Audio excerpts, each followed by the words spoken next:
That's not me, by the way. That's just a model. It just looks better than me. I want to thank you for allowing me to share my story. Okay. I'm Apu. I'm from Goa, India. Our winter is so much better than your summer. I'm happy there, kinda. I've always been very clear that I want to be happy. When I was 16, they asked me in school, what do you want to be when you grow up? And I scribbled happy. And they're like, yeah, smarty pants, sit down, take an aptitude test. I did, and it gave me my future. It said, I'm going to be a computer engineer. If you grow up in the 80s in India, the social strata is God, all 10,000 of them, and computer engineer. So I was happy, kinda. I ran over to my best friend. I told him I'm going to be a computer engineer. He's like, oh yeah, me too. I was like, okay. Thanks for stealing my thunder, but yay. And one by one, all my buddies said they got computer engineer. Every one of us. Except one guy, he got accountant. He was the laughing stock of the school.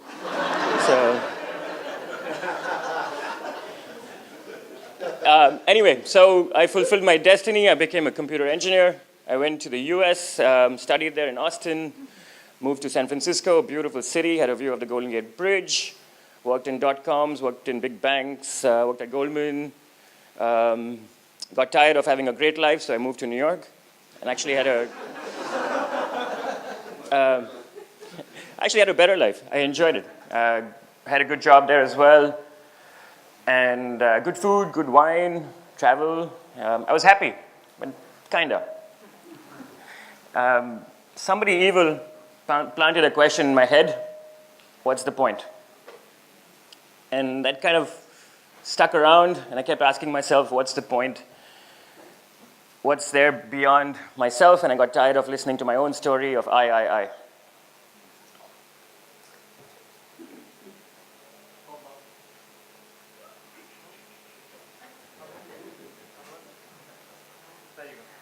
There you go. Around that time, I think I was in New York, and I came across an article about the cotton belt and the cotton farmer crisis in India. So cotton is grown across the country, from east to west, north to south. There's a massive belt which runs across, and the article said that the cotton belt is now known as the suicide belt. There's been 300,000 suicides in the last 18 years. These are official numbers. It's not made up. And the official numbers are trying to reduce them. They have strict laws on what is defined as a farmer. So the actual numbers may be higher.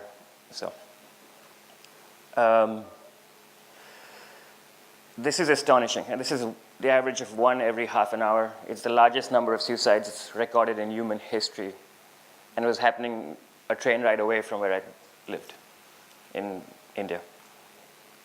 But why is it happening? The main reason is financial debt.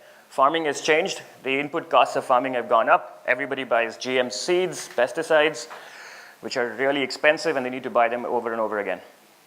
They're high risk, high reward. It's a game, but that's the only seed you can get in the market.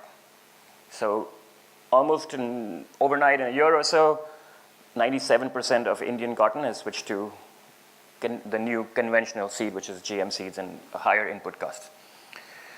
The challenge is that if you have a failed crop, you have to buy seeds again. Seeds which used to natural seeds cost 6-7 rupees a kilo, 6-7p a kilo. Now they went as high as 6,000, 7,000 rupees. So they take a loan to buy the seeds because they want more cotton. They promise that it'll be more resistant to pests. It doesn't work, or the rain's delayed, so they have to buy new seeds. Now they can't take a loan from the bank. They take it from a private person, then from a landlord, and they just get caught in a vicious cycle of debt, and they can't escape. It's so bad that even a good crop season doesn't really help them because the cotton prices drop, and there's a lot more issues. They feel helpless. There's depression. There's alcohol issues. And they can't see a way out, and they usually take their own lives by drinking the same poison which they've bought from the bank. To give you an idea of how ridiculous the interest rates are, they don't take an annual loan with a percentage. They just say, okay, I'm going to take some money and I'm going to pay you back in 3 months. And it's usually double or something like that. And it goes up as high as 2% a day. So it's just impossible. And the amounts which they owe are so small. It's not more than £1,000 on average. So sitting here, we don't think of it as a huge issue, but they just can't see beyond that reality of theirs. Yeah, so it's awful. It's still happening across the country, especially with small-scale rural farmers. And those are the kind of people that need the most help, but they don't have access to information, they don't have access to markets. And it's a really tough situation. Back to me. I found it. This was my calling.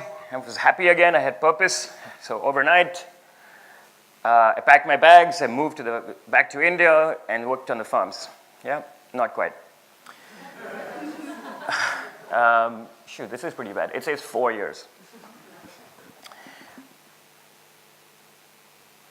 Instead of listening to my inner voice, I changed my outside world.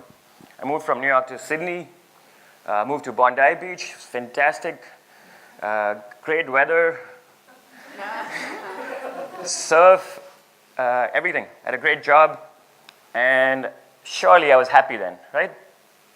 But not quite.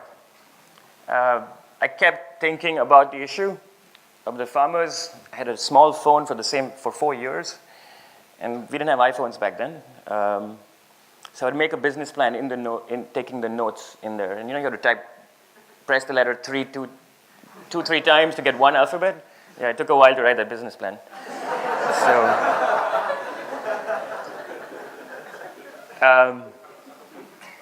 Yeah, but I didn't change that. I was just happy living my own world again.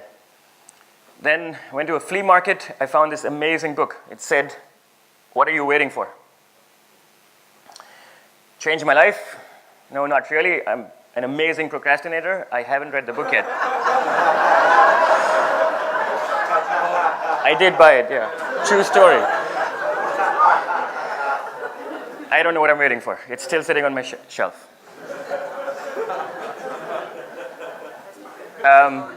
Another day, I was crossing the street, still thinking about my business plan, making notes, and I looked up, and there was this big billboard that said, "The first step to achieving your dreams is to wake up." And I was like, yes, that's it. I've been daydreaming my purpose in life, and I need to wake up and go back. Didn't work. Yeah. Still, and I realized I wasn't just procrastinating. I was scared. I had years of education. Parents worked really hard to send me to the US. 12 years of career, which I was doing well. I was earning more money than I ever had. I was afraid to let it go. What would people say? I had mortgage, I had responsibilities. More than anything else, though, I had fear. I couldn't let go. But it never went away. 4 years sitting on that thought and thinking, what am I going to do about it? It was just a thorn on my side. But day by day, one step at a time, I got the courage to actually do something about it. I said, enough is enough. And there was one quote in particular which really helped me from Mahatma Gandhi. He said, "Happiness is when what you think, what you say, and what you do is in harmony." I finally quit Sydney, moved back to India, and that was the point. Yeah. Now, I need to change this. That's me. Cotton isn't as heavy as it looks, and I'm not as strong as that. I founded a company called No Nasties. We do organic fairtrade clothing.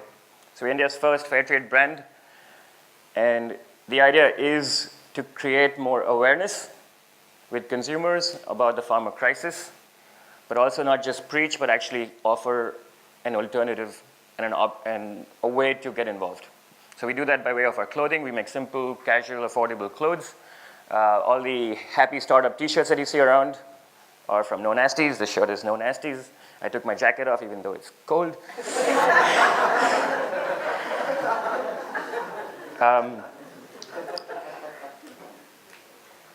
The reason why organic and fair trade works, in a nutshell, besides all the social and environmental benefits, organic reduces costs for farmers.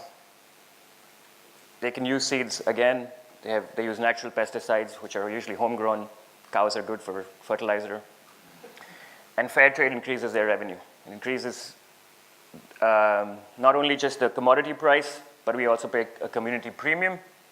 And they work in a co-op structure, which allows them better purchasing power, better selling power, and access to more technology as well. Our supply chain is pretty simple. We work with one farming co-op, goes to one factory, comes to us. It's working. In 2004, our farming co-op, I say ours, I haven't started it. It's just one which we associate ourselves with. It's one of the best because it's actually owned by farmers. The farming co-op had 234 farmers in 2004. In 2014, it's gone up to 35,800 farmers.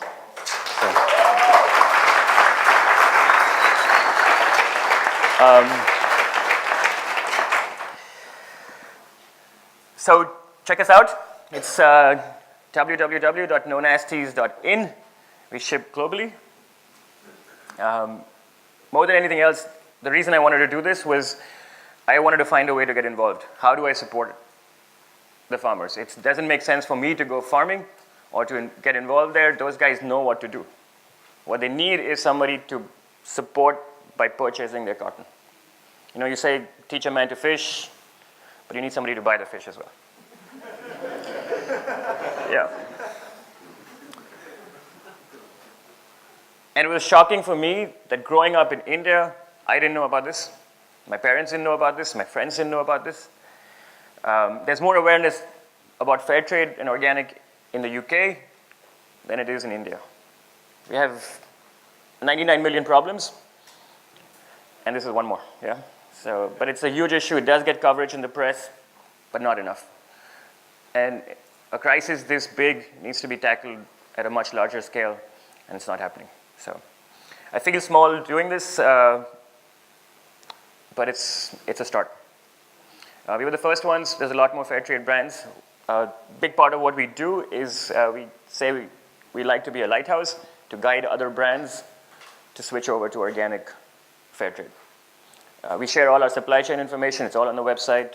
We get calls and emails practically every week, and we try to help brands to switch over.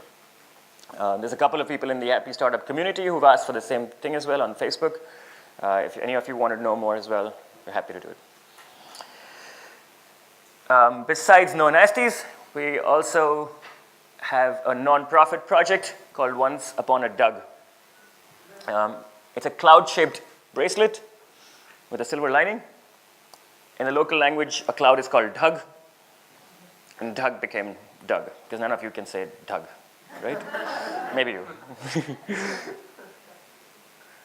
The project is to help women cotton farmers in one of the most affected areas with the highest number of farmer suicides in inner India to get a secondary reliable income.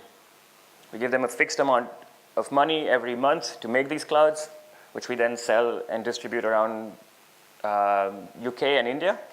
Mostly UK, we're working with Pearson College in London to support this.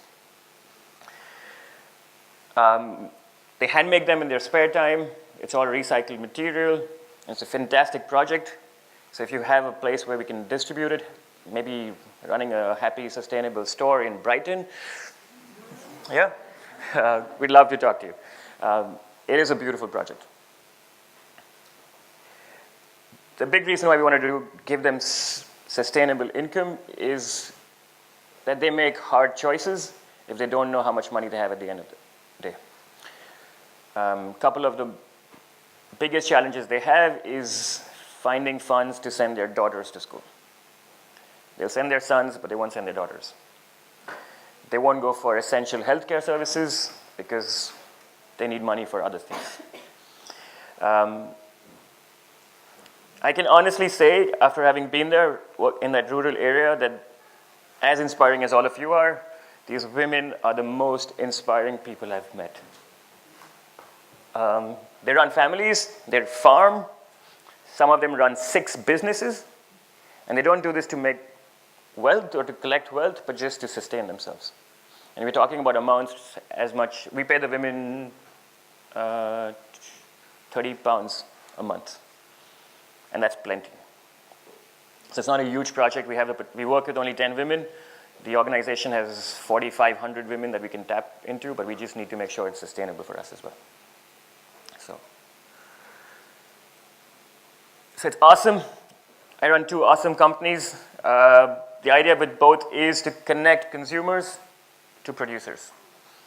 We're really trying to grow this movement in India, because that's our focus. I was shocked that not many people are aware of this. We want Indian consumers to help Indian producers, but at the same time, we realize that there's a movement already existing abroad, especially in UK. You guys are very familiar with fairtrade, and we want to join that market. We want to spread the word, see what we can do, not just for our own brand, but also just help other brands as well. So, small thing which we write, this is our tags which come with our clothing. No Nasties. Every purchase is a vote. By buying organic and fair trade, you're supporting a change. Happier farmers, healthier communities, and a cleaner planet. So it matters, and thank you for making a difference. All right. Am I happy now? Yeah, kind of. I am. I'm really happy. I'm extremely happy to be here. Thank you, Carlos and Lawrence, for bringing me here. It's a beautiful barn, beautiful people. Beautiful weather. Beautiful weather. I wasn't going to go there again. I get a lot of recognition for the work which we do. I get to meet inspiring people. We're even doing well as a business. This year, actually, we paid taxes. It was a huge milestone to actually pay taxes as opposed to getting refunds, so check. I live in Goa. It's really nice there. Come visit us in the ashram next year, so the Happy Startup Ashram in Feb. And I found a place where I'm kind of happy with the work which I'm doing in my lifestyle, and I know it's purpose-driven. But there's this on the back of my head. Yeah, it's come back to me after, I've been doing this for 5 years. I've gone through ups and downs. It's exhausting work. And I finally found a good place, but I know it's not enough. Even after 5 years of working, we've bought a few hundred tons of cotton. We're still making difference to maybe one village, if that, about 10, 12 farmers, that's it. Yeah, we're talking about 300,000 farmers. So that's still a huge issue. For some reason, I carry that weight on my shoulders. It's one of the big struggles in my life. Is, am I doing enough? Is it okay for me to sit on the beach? I know it is, but it's not like other enterprises where we have time. Yeah, it's still one suicide every half an hour. It's literally a matter of life and death. So I want to see how I can scale this up. The movement has to happen soon. It needs help. The contradiction in my life is that I'm a small businessman who wants a very relaxed life. I want my yoga. I play ultimate frisbee, which we'll play today, hopefully. And No Nasties needs a much bigger professional CEO who likes to work and scale it up. I'm more of the starter, not the scaler. Are those right words? Starter, scaler? So, in the spirit of the camp, I'm going to ask if you can help with the movement. Let me know. If you want to start a company, or if you can connect us to people who already have contacts who can distribute it, let us know. We price it for India. You'll be amazed and probably raise an eyebrow if it's genuine or not, but we do have certified organic fair trade products. We work directly with people we know, not just buy stuff from the market. T-shirts, which we bought, are about less than £5 each, I think, the Happy Startup ones. And we'd love some connections in UK. The bigger ask, I think, is that I want to find someone to scale it up. I want to find the CEO or a COO who can come take this to the next level. Yeah, so if it's one of you sitting here, maybe, or someone you know, it is nicer in Goa. But think about it, it doesn't have to be overnight or so. That's it. Last words. The reason I spent some time talking about 4 years is that it's not an overnight decision that you suddenly change your life, or you find the one thing and you found an answer. If it was that easy, you would have done it by now.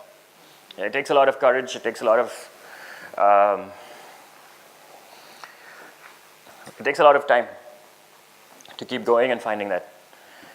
It doesn't have to be one thing which you're always passionate about. We spoke about it yesterday. He was like, what is it? Why did you do cotton? Why did you want to start your own business? And I said, this is the one which stuck around. I have nothing to do with cotton. My family has nothing to do with cotton. We've always lived in a city. Don't have much connections to the farms. We actually never went to the farms before.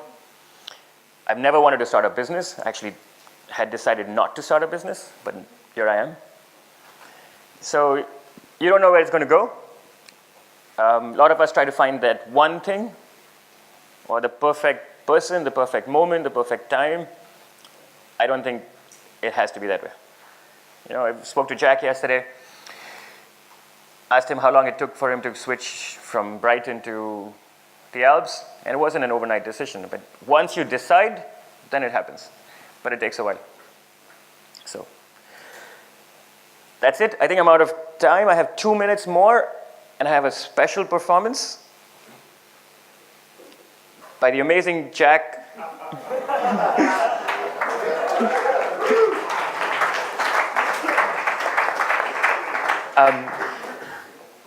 I met this gentleman, if you can call him that, in ashram. He heard my story. He's written an amazing piece, which he's going to recite. Thank you, guys. If you want to talk to me more, let me know.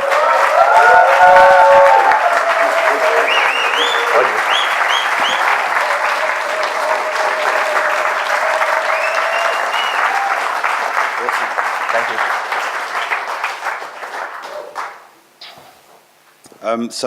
I spent a lot of time at ashram in February with Apu on the beach, and it was I was really inspired by what he was doing, and it was about 2 months later I found myself just like penning a poem really, and I shared it with him, and he just asked me would I like to share it here. So I feel a bit silly after he'd done that amazing presentation, standing up and doing a silly poem, but he asked me, so.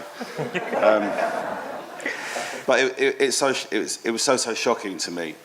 So I just wanted to, I wrote a poem. So, you need to look your best tonight, so buy some nice new clothes. Those trousers and that polo shirt are less than €10. But did you ever stop to wonder how they make these clothes so cheap? Well, be mindful of the process, and you'll see it runs quite deep. Look there, the cotton farmer, out there working in his field. He's struggling to make ends meet with such a paltry yield. He needs good pesticidal sprays from giant corporations. The bugs die, but his baby now has birth defect mutations. His wife needs pricey wonder drugs to fix her cancer growth. These pesticides are medicines. Monsanto sells them both. He buys the sprays to boost his yield and kill off all the bugs. And when his family all get sick, he's back to buy their drugs. Those drugs aren't cheap, but it's his wife. She's worth at least £1,000. His payments fall behind, and now they come to take his land.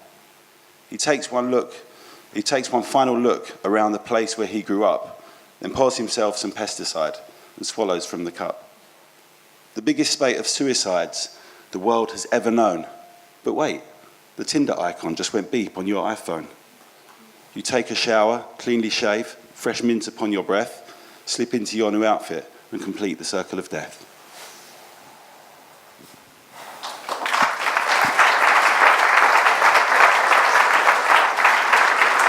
What I meant